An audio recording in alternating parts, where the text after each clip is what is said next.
Welcome to the Think Christian podcast, where we talk about faith and pop culture, because there's no such thing as secular. I'm Josh Larson, your host, senior producer over at thinkchristian.net, and Apes enthusiast. Well, at least Planet of the Apes, specifically the most recent run of the film franchise that began in 1968 and continued with sequels into the 1970s. Now, since 2011, we've been treated to a revival, a series of new films that have been defined not only by astounding motion capture technology and CGI-assisted performances, but also rich and sobering storytelling. Does that all continue with Kingdom of the Planet of the Apes, the new and fourth film in this recent run? And our Christian ideas like the Imago Dei and the stewardship of creation, both of which could be found in the previous three movies, still at play in Kingdom. J.R. Forasteros and Roslyn Hernandez are going to join me to discuss. First, though, I wanted to give you a heads up about a TC event connected to another big summer movie, Furiosa, a Mad Max saga. The TC Movie Club will be getting together online on June 19 to discuss Furiosa, Mad Max Fury Road, and maybe also the earlier Mel Gibson films. That will partly be up to you if you come, because these gatherings are mostly open conversations, which can go in many directions. Doesn't usually devolve into any Mad Max style chaos, however. So again, that's June 19. If you're not a member of the movie club and would like to join us, you can do that by signing up at thinkchristian.net/movie club. That's thinkchristian.net/movie club. To get some thoughts percolating in advance of our gathering, I've also made a video essay on the Think Christian YouTube channel that looks into the Christian witness of Mad Max Fury Road. So please do check that out. We'll link to it in the show notes. Okay, from one apocalypse to another, let's bring on JR and Roslyn to discuss Kingdom of the Planet of the Apes. J.R. Forasteros and Roslyn Hernandez are here. And before we get into Kingdom of the Planet of the Apes, you two, let's pay homage to Caesar. Thanks to Andy Serkis and the motion capture artists who helped translate his performance in the three previous Apes films, Caesar really became, for me at least, one of the great sci-fi characters. This lab-born chimpanzee of unusual intelligence who escaped his abusive captors, led a revolt of similarly advanced apes, and really ultimately upended human society. That was the trajectory we got with one character over Rise of the Planet of the Apes, Dawn of the Planet of the Apes, and then War for the Planet of the Apes. So looking back on those films and thinking about Caesar before we move on, do the two of you have a clear favorite among those films, whether you're going from memory or you recently revisited them? Rise, Dawn, War. Roslyn, what would you say? A clear favorite for you? I think Rise. And I want to lead the charge in renaming the trilogy into the Gospel of Caesar. Let's do it. I think at the very least, you've just given us the name for this podcast, perhaps, okay. This episode. We'll see if we can go with that. But yes, I think I like Rise because we really get to see how Caesar's development or just relationship with humanity is shaped with a will and the humans that he interacted with. And just gives us really great insight into the relational aspects of him. Fair enough. Yeah. And it was so exciting to have a movie come out that looked good in the trailers. I can remember like, wow, I can't believe how incredible this is. And then it looked that great throughout and also delivered on story in a way that maybe I wasn't expecting. Would you go with Rise, JR, or somewhere else? I have to admit, Rise is my least favorite of the trilogy, but okay. I love them all. So, I mean, it's not like I don't like Rise. I love it. I evangelize for it. People who have not seen any of these films, I tell them there's not a bad one in the bunch. But far and away for me, Dawn is my favorite. And honestly, I still remember sitting in the movie theater when Dawn came out, and it feels like at least a 10-minute sequence. That hunt at the beginning where all of the apes are coordinating and they're using sign language. The way that Matt Reeves imagined an evolving ape civilization felt so real to me and so immersive. And I instantly was rooting for these apes, for this community. You could see the tensions that would be borne out really through the rest of the trilogy. But yeah, it was a staggering piece of filmmaking. I thought the way it ended, it was so big, so epic, such good stakes. I liked War a lot, but it is somehow, even though it is called War, it is it feels like a smaller and quieter film than Dawn was. I almost wish they had maybe changed the names of the movies. Like I wish the first movie had been called Dawn, and then War, and then I don't know what you call the third one then, but yeah, I don't know. But yeah, I love them all. They are staggeringly good films, and like you said, thoughtful, incredibly good looking, great acting all around, whether they're humans or apes, and incredibly thematically rich. Like amazing, amazing themes. Yeah, I think that's the wider point here is all three of these are superior science fiction, combining special effects and storytelling and thematic richness in ways that's rare. It's honestly rare for Hollywood films in particular to do this. You mentioned Matt Reeves, the director of the previous two. That was a change. Rise of the Planet of the Apes was directed by Rupert Wyatt, who handled the special effects and the action very well, I would say. But there is a different, even a more tactile nature to Dawn and to War for the Planet of the Apes that Matt Reeves does bring to it. And yeah, for me, it's probably between Rise and Dawn. It's the excitement of Rise and then the leveling up in richness of Dawn for me. There are so many Shakespearean overtones to that Caesar-Koba relationship that I appreciated. So if pushed, I might have to go Dawn too, but really, overall, it just feels like a miracle that those films were so good. And especially when you think of the context, right? The franchise, the Planet of the Apes franchise kind of sputtered out in the 1970s after a number of sequels. There was an ill-fated reboot attempt by Tim Burton in 2001. And then against all odds, we get these three solid entries in recent years. So I guess the question facing Kingdom of the Planet of the Apes, which is, we should note, set generations after Caesar's time, we get a new central figure here, Noah, who is played again in a motion capture performance by Owen Teague, belongs to this somewhat isolated clan of apes that have established their own society, again, several generations after Caesar. So we get a whole new cast of characters.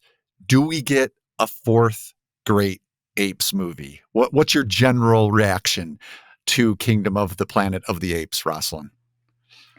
I think we get a good new film, and Okay. I'll share why. I think there's, even though I really like the films, to me as I rewatched them recently, the female characters are lacking for me. When we get the first trilogy, is most of them are films about fathers and sons, and this kind of takes that route as well. We do get May in here as well, but it's you can tell that it was mostly written by a man, there's and I love the action and all of that and the morality questions, but I hope that the female characters get developed a little bit more in the next iteration or the next film, which it looks like maybe it will. It looked like in that end episode or like towards the end, there seems to be a unbalanced ratio of female to male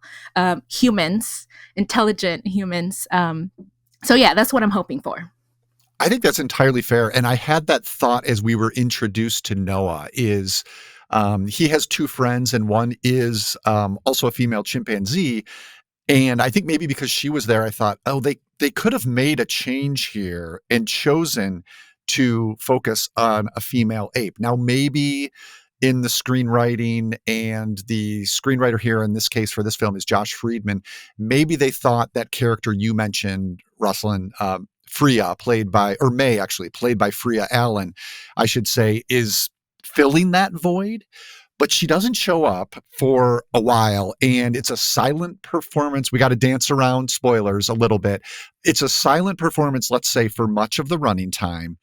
And also for me, it's a human performance. And going back to Rise, one of the amazing things about that experience was how quickly that movie got us on the side of the apes, like it against the humans, right? And so I was a little I don't really want to learn about humans anymore or necessarily even have to root for them, was my initial reaction as May became more and more of a character. So an interesting choice, distinct from what's happening in the first three. Maybe not for the two of us, to Kingdom's credit, but JR, what did you make of the directions Kingdom of the Planet of the Apes took? Okay, so allegedly, this is the first of a new trilogy. And so I tried to think of it that way. If the next film does what Dawn did with Rise, if it takes a lot of the themes that were seeded in this one and the conflicts that were made possible in this one and then builds on them, I think I will end up being very high on Kingdom. If this was the fourth and final, I would feel like it went out with more of a whimper than a bang. It's fine. It's good. I don't really have anything particularly negative to say about it, but I think being as it is sort of halfway between where Caesar's generation started out and where this astronaut that will obviously not be played by Charlton Heston when he finally does come back to Earth, but whenever he does finally come back, as they keep teasing, like being halfway between those 2 points, I was much more interested in where this is going than where it was on the screen. Okay. So you're being very generous. You're being very patient, which is good of you. And I mean, that's what they're mapping out, right? So it kind of depends on how much interest you have in that long-term scheme, and I have less. I've actually only seen the original Planet of the Apes, so I didn't follow through on any of those sequels from the 70s. And so the overall mythology has less pull for me. And maybe that's why I wasn't tracing those sorts of things so much. So it's interesting. There are 5 original films and only 2 of them are in the future. Okay. The second film, Beneath the Planet of the Apes, ends with another astronaut finding a nuclear weapon and actually blowing up Earth. And the last 3 movies are set in the quote unquote present of the 1970s, where the 2 scientists from the first movie escape and go backwards through time, the same way Charlton Heston came forwards through time. And they end up becoming the parents of Caesar. So there's no virus or anything like that. Yeah, it's like a weird time loopy kind of a thing. And the last 3 films aren't great, but they are really pointed social commentary. Like they're not subtle films at all. So yeah, that was my understanding, and kind of brings us back a little bit to you mentioning, JR, that you want to see how these themes, these seeds of themes that have been planted, might bear out in the next 2 movies if they do get to them.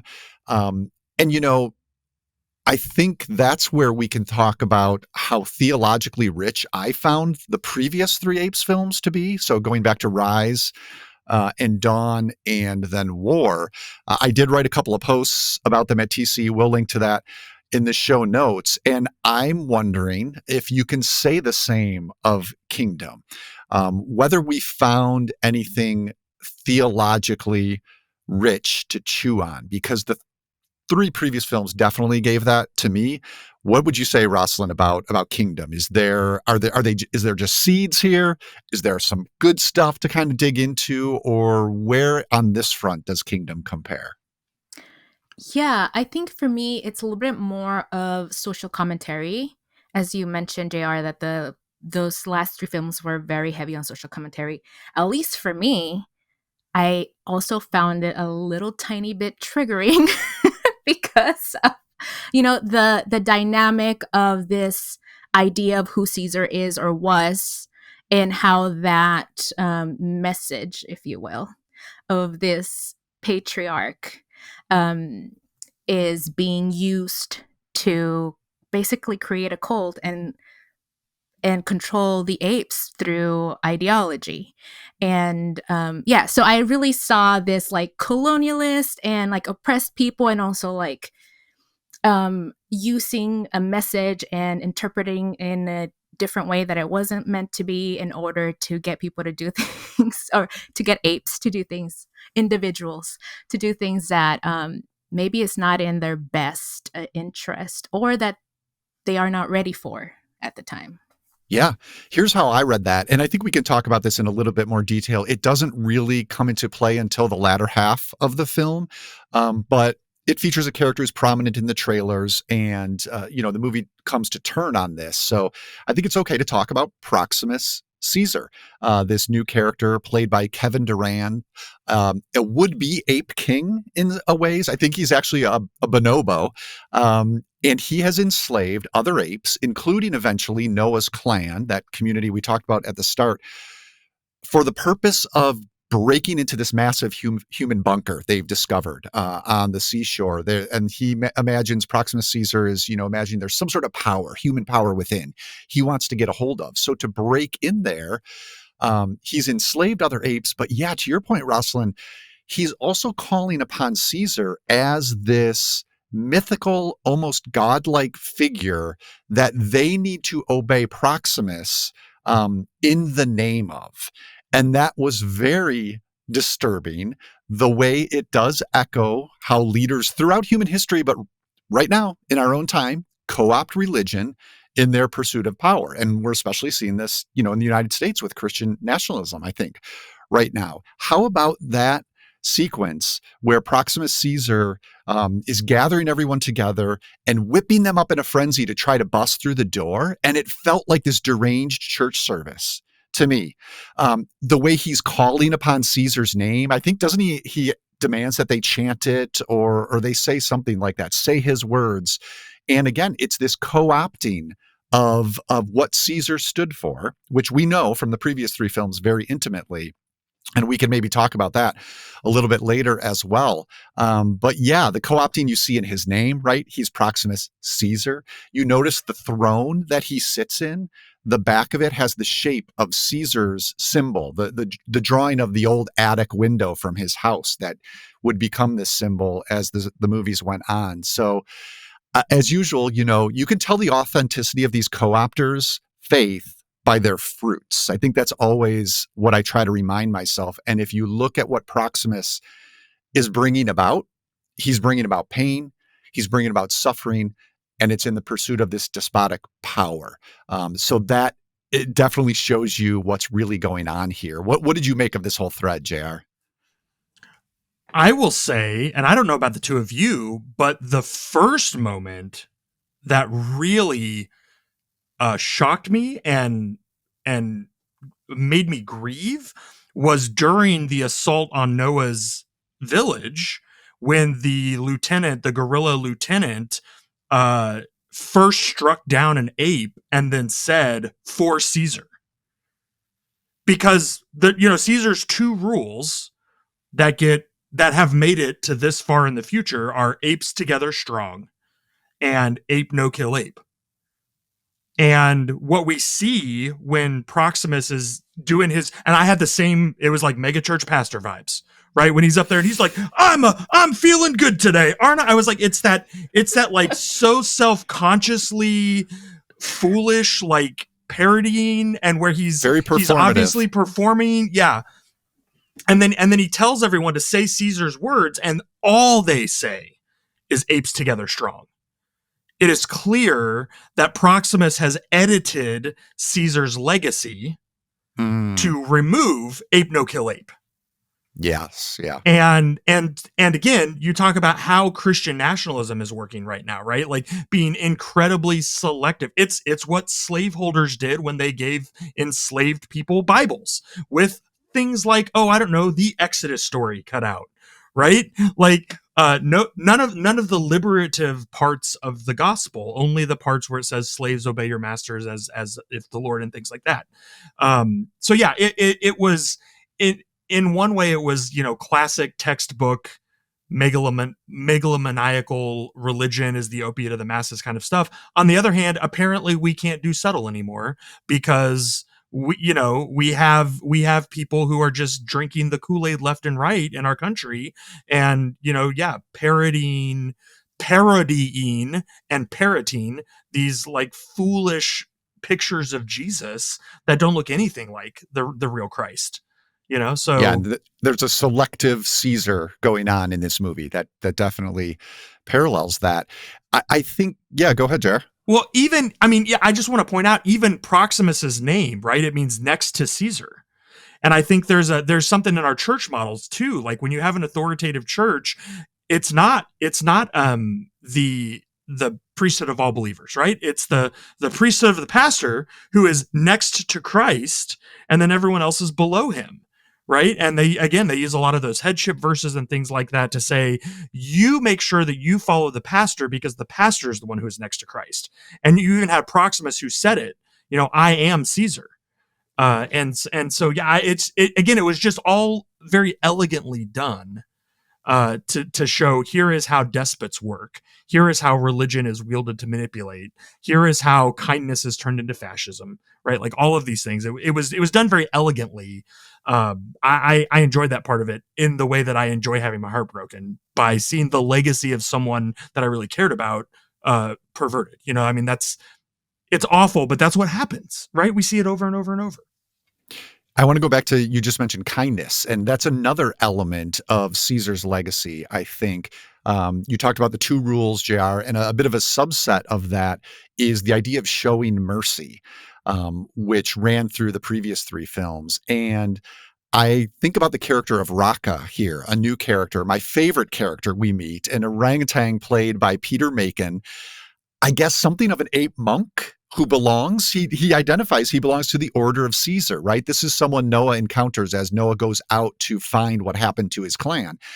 And yes, so Raka treats the legacy of Caesar differently than Proximus does. One point they're at a fire and Raka tells Noah it's cold, and we see the human character we were talking about, Nova. She's also called Nova at some point, May and Nova. We see her shivering in the bushes, and Raka says to Noah to give his mother's blanket to her and says, show mercy. And we think about how this is something that's talked about in War for the Planet of the Apes. Caesar discusses the idea of mercy. He demonstrates mercy. And especially in contrast in that movie to the merciless human colonel played by Woody Harrelson. So interesting how mercy, also a core Christian tenet in the very idea of God showing us mercy in the person of Jesus Christ. And so I like how Caesar's memory persists in this movie as this figure of mercy, at least for Raka. It's a nice counter, JR, to the despair you were mentioning of seeing the legacy be perverted, or the parallel, we would say the gospel being perverted. And here it trying to be saved and held, even if it's by this one last monk in this order that's, barely surviving anymore. What did you make of that character of Raka, Roslyn? He was also my favorite character. I have hope that we're gonna see this character again. And I mean, for me, he's almost like what is the priest in Genesis, Melchizedek, right? Which is like we don't really have a lot of other religious or like anyone that is a priest at that time, but we have this one like Melchizedek, and all like out of nowhere, basically, he's like, I know what the truth is, and kind of like helps our characters in the narrative know or continue, gives them a blessing. I think for me, there were so many parallels too, and this is going a little bit away from your question, Josh. But the biblical parallels were very evident, and like we have Raka, who is like a priest or a monk or a mystic, if you will. And we have Noah, who quite literally, causes something with water to happen, who seems like the hope of the species, while another part of the species is destroyed and so yeah, it was just there was just so much that was so biblical to me that I was like, okay, interesting. I see how you're setting things up and the way in which you're putting different biblical narratives together, which I found really interesting. Oh, that one went way over my head. It's right there. It's right there. Didn't notice that, but that's very interesting. JR, are you going to join us in the Raka support? Can I tell you my weird theory? Just don't spoil anything. I won't. No. Okay, so in the Sermon on the Mount, when Jesus says, you have heard it said, do not murder, but I say to you, if you even say to anyone, you fool, in the Aramaic, that's raka. And it's in the text that way.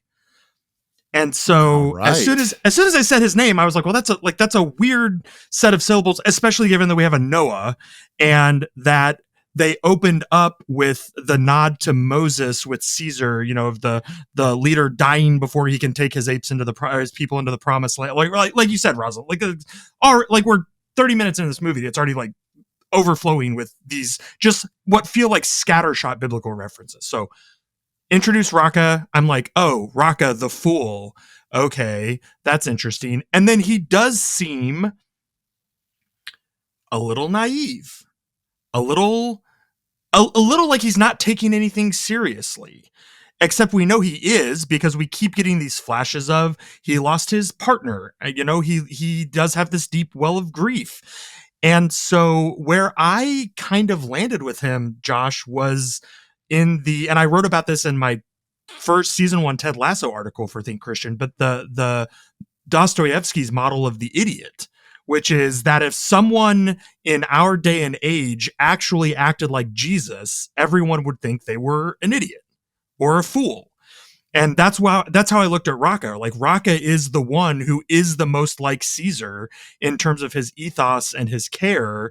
And even Noah is like, I don't know, man. I don't know if I want to keep traveling with you. Like, and when the central tension of this, what probably is going to be this new trilogy, I mean, they explicitly say it at the end, is can apes and humans cohabitate? Right? Raka unambiguously says yes. Right? He not only says yes, he is actively coaxing Nova into the campfire and making Noah share with her and begin to treat one another as family, even though they're from two different species, right? And he's caring for the nonverbal humans, and he's like, of all of the apes who are conflicted about this, or like Proximus, who have decided that like there can only be one and it's going to be me and mine, he is the one who most fully embodies Caesar's will, which is that apes and humans share the planet. So I don't know, like I'm afraid I'm reading too much into it because of a name that could just be a couple of random syllables, but that was my theory. That was my Raka theory. See, Melchizedek and Aramaic you're citing? Yeah. JR, this is why I have you guys on. This is great. You've done all my work for me. I don't know that we've left anything uncovered at this point if we're going that deep, but is there any last things you guys wanted to call out, either about the movie in general or along these lines? I guess a question we could end on otherwise is whether, we enjoyed this enough. It sounds like it's a par below the three previous films, but if we enjoyed it enough to stick with it, or do we wish it would just call it quits? But yeah, anything you want to touch on before we wrap up? Where are you at, Roslyn, with whatever they're going to call the next one? Yeah, I think I want to see what happens. And going back to your articles, actually, I think it was on Rice, or maybe it was in War. You talk about Dominion. And so for me, it's like, does intelligence mean that that's a species that gets to, quote unquote, dominate the planet? But for me, I feel like so much of that mandate that was given by God to humanity, it has been misunderstood, especially by that word dominion, right? Because it's really like a rule over it. But if we were to rule the way that God rules, we wouldn't dominate the world. And so a lot of translations say like have dominion over or submit the earth, right? And rule over. So I want to see what happens with that, right? Which do the species think that they have, does humanity and do the apes think that because they're intelligent or because they're evolving, that they have to have dominion? Or what does that mean? What does it mean to coexist and in a way that dominion doesn't have to be the end goal of the species? So yeah, that's what I'm interested in. Yeah, the idea of stewardship of creation is related too, right? Is what does that mean? Does it mean to dominate? If you have been placed over, which I think Genesis is fairly clear about that in terms of humans, but what exactly, not only does that mean, but how is that lived out? And this series as a whole has been very interested in how, the one thing I wrote about is how we've historically gotten this wrong as humans, right? We tend to lean towards the dominion thing and the way you're talking about, Roslyn, and yeah, where this movie is heading does seem that it's about to pose that question for both species and see if they're going to land in different places. Yeah. How about you, JR? Any last thoughts? I was staggered. We've already referenced that there are some humans who are still intelligent. There's a particular interaction at the end over the legacy of what's in this vault, which again, it's a military bunker, right? So you can imagine, and you're probably right. But the talking human wants to says specifically, like, we are entitled to take the world back. And then Noah says, even if that means that the apes get dumb again. And she kind of just says, she doesn't answer, but the implication is sort of like, yeah, probably. And yeah. I was impressed that the movie went there. That it acknowledged that I think most of us, when it comes to, it's so easy to draw a line between monkeys and people, right? If you're using and theming. It's so easy to, and so as great science fiction does, it illustrates this us and them on this fictitious place. And yes, at least I don't know about the two of you, I'm guessing you were, but I was rooting for the apes. I was rooting for Noah in particular the whole time. And then when the talking human is like, yeah, I would sacrifice ape intelligence if it meant humans could go back to the way things were, I was like, I know I'm supposed to disagree. But like, honestly, if I were in that situation, as we all sit here in different parts of the United States having a conversation about a film that we went to the theaters to see, like if we lost all of this, what would I pay to get it back? And if it was someone else's suffering, not mine, I would like to think that I'm more noble than that. But I'm afraid the movie was calling me out in like a really telling way, and particularly with what's going on in Gaza right now, I think that's a really, really timely question.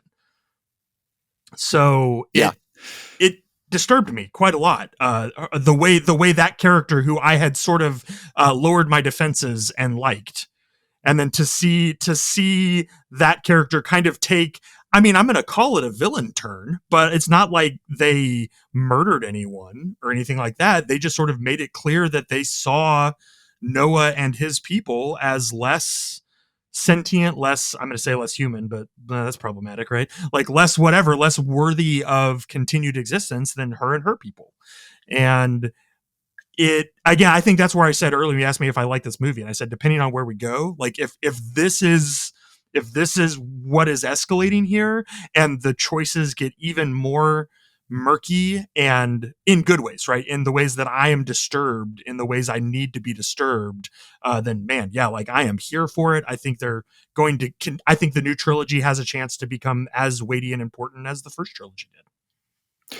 Yeah, if they're challenging in a way that makes you think deeply about your own convictions and reconsider them and apply these fictitious, fantastic scenarios and think about what they mean for our real life now, that's another thing you don't get a lot from special effects heavy Hollywood blockbusters. So yeah, I think even though this one is maybe doing it at a bit degree, a little bit below what the previous 3 did, I'm still glad we got it and on board for where it might go from here. Can I ask one last question? We haven't talked about the character of Trevathan at all yet, William H. Macy. Are we allowed to talk about that character, Josh? Maybe not where he goes, but yeah, I think he's interesting. Yeah, I think it's interesting that he shows up, that we meet this human character that Proximus has imprisoned, essentially, to learn from him about human history. I mean, I guess if he tried to leave, he could go. So what we learn is that he had been out and about in the world. He had fallen and broken both of his ankles, and that's when Proximus found him. So I've been wrestling with this because I read it as imprisoned, but then he didn't seem to want to go. He seemed fair, and he was living, especially compared to, I think, any other human we saw. I think he probably had the most comfortable life. He was surrounded. Well, and that's his argument to Nova, right? When that was what I wanted to ask about. His argument is get on board because this is as good as it's going to get for us. Yeah. So what I wanted to ask was, of all of the humans that we see in this film, where are you wanting to hang out? You personally, because I would be with him. I mean, yeah, he has a chair. That's better than running around in the woods, with just a loincloth and trying to drink out of the river. 3 squares, intelligent conversation. I don't know. Gets to see the sun. I don't know if I want to attend those Proximus church services, though. That might not be worth it. He was hanging out. He was hanging out in the boat. Yeah, but he was watching. I think Proximus was making sure he was watching. I mean, don't we all stop when they're scrolling on TikTok and see how the crazy gets, right? Here's where his character, I was like, ooh, I don't know, because he's doing this because he thinks that the apes are going to take over, right? So he's aligning with power. Yes. True. So he's aligning with power. But the second thing that I did not like about him is that he's the one that put the idea of get into that vault because there's going to be knowledge and other things in there that you don't know and that you need to evolve and become more knowledgeable to take over the world. That was the thing that I was like, ooh, I don't like that. And I mean, ultimately for me, he was a coward. Totally. With a lot of knowledge, but still. Yep. I mean, I already confessed that I'd probably sacrifice the apes for my own comfort. So I'm also probably going to be lumped in with the cowards too. Whatever. Just telling myself in this episode. You are not coming off too well, JR. But we love you anyway. So thank you. We appreciate the transparency and the honesty. There you go. Absolutely. So I don't know who would want to follow you at this point, JR, but maybe you can tell listeners before we sign off where they can keep up with your work, the other podcasts you do. I know, you and I had been talking about this amazing Tom King Wonder Woman run, and we're not able to do something on it at Think Christian, but I hope you're going to publish that somewhere that people can look for. I think I'm gonna write a piece at Sojourners. So hopefully, actually, by the time this comes out, I think it'll be live.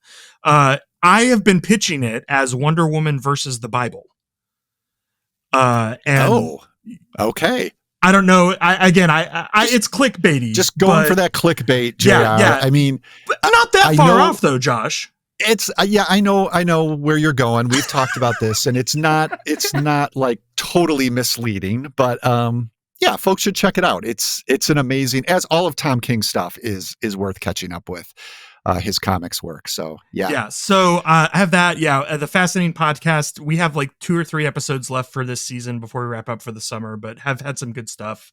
And then my newsletter, I restarted my newsletter over at Substack with everyone else. So I do, faith and pop culture and kind of future of the church stuff there. So anywhere you can find me, it's JR Forest Arrows. So I just try to keep it consistent everywhere.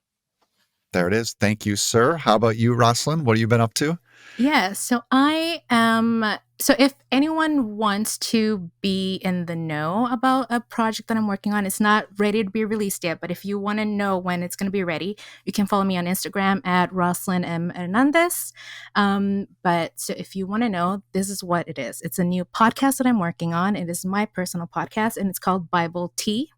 So we're going with the scandalous today, JR. I'm here for it. I'll be your first subscriber. So it's called Bible Tea, and I'm just talking about stories about the Bible and how they've been taught to us in ways that are not really helpful sometimes. We're talking about the scandal, the messiness, all of the crazy things that happen in these Bible stories, and just, not trying to have the answers, just asking all the questions and talking about them, like talking about these stories like if they were gossip, and just, yeah. And I actually have JR and Josh in my list of people to reach out to, because for one of these seasons, I want to do scary stories in the Bible. So you sounds two will get sounds amazing. a ping later. So where is that on Instagram, did you say? Roslyn M. Hernandez.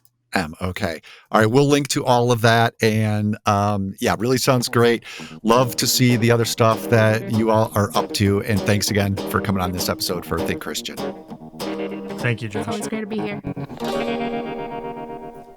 If you're looking for more Apes coverage from TC, as I mentioned, I did previously write about Rise of the Planet of the Apes and War for the Planet of the Apes on the website. That's thinkchristian.net, or you can find a link to those in the show notes for this episode. With Kingdom of the Planet of the Apes behind us, we're going to turn our attention to Furiosa, a Mad Max saga. We have a TC post on that planned, but the Mad Max films will also be the focus of the next online gathering of the TC Movie Club.